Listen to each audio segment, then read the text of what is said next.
ខ្ញុំបានដឹងជាហើយថាខ្ញុំមិនមែនជាខ្ញុំទៀតទេខ្ញុំឥតមានខ្នងគ្នា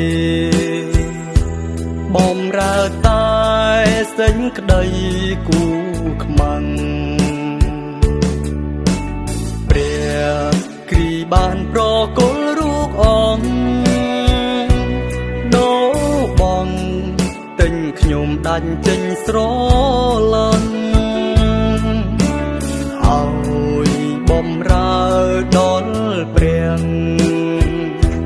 ឲ្យស៊ូលៀងបែរពីលោកីខ្ញុំដឹងពិតថារួចចំណងដែលចងក្នុងក្តីងងឹតអាប់ព្រៃជាប់បំរើលោកីដែលបានថ្លៃ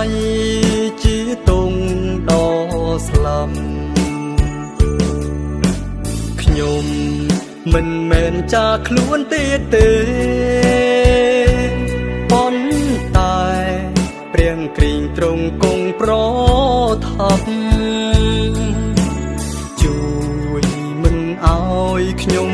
ស្លាប់ប្រខ្ញុំឆាំទ្រង់រស់ក្នុងខ្ញុំសាញ់ឈាមខ្ញុំឆ្កាងនឹងព្រះគ្រីស្ទពេលនេះខ្ញុំមានជំនឿជាធំព្រះអើយសូមប្រើខ្ញុំទូលបង្គំតាមព្រះハរតី